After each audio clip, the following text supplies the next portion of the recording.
Brazil Japan মানেই শুধু দুই ফুটবল দর্শনের লড়াই নয়, মাঠের ৯০ মিনিটের বাইরেও এই দুই দেশের মধ্যে রয়েছে এক শতাব্দীরও বেশি সময়ের মানবিক, অর্থনৈতিক ও সাংস্কৃতিক সম্পর্ক।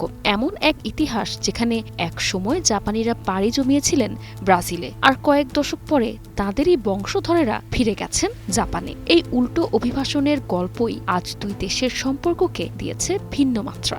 আজকে সেই গল্পই শোনাবো। বিনিয়োগ হোক বিশ্বস্ত, আমার পছন্দ সল্ট বে। ওয়েলকাম টু সল্ট বে।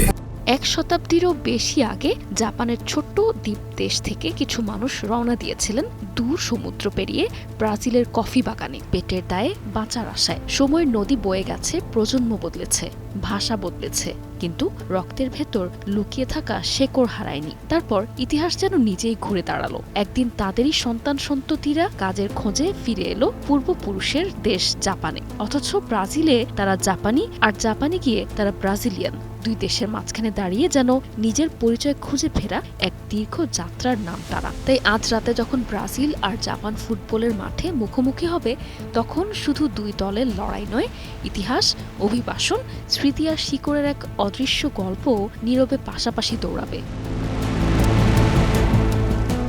১৯০৮ সালে জাপানের অর্থনৈতিক সংকট আর ব্রাজিলের শ্রমিক সংকট এক সুতোয় গেঁথে দেয় দুই দেশকে। কাসাতো মারু জাহাজে চড়ে শত শত জাপানি পৌঁছান ব্রাজিলের সান্তোস বন্দরে। এরপর কয়েক দশক ধরে হাজার হাজার পরিবার গড়ে তোলে নতুন জীবন। সময়ের সঙ্গে সঙ্গে ব্রাজিল হয়ে ওঠে জাপানের বাইরে সবচেয়ে বড় জাপানি বংশোদ্ভূত জনগোষ্ঠীর ঠিকানা। ৯০-এর দশকে চিত্র পাল্টে যায়। অর্থনৈতিক সংকটে জর্জরিত ব্রাজিল থেকে কাজের খোঁজে জাপানে ফিরতে শুরু করেন সেই অভিবাসীদের দ্বিতীয় ও তৃতীয় প্রজন্ম। রক্তে জাপানি পরিচয় থাকায় তাদের জন্য জাপানের দরজাও কিছুটা সহজ হয়। শত বছর আগে যে পথ ধরে পূর্বপুরুষেরা ব্রাজিলে গিয়েছিলেন, সেই পথই যেন এবার উল্টো দিকে ফিরে এলো।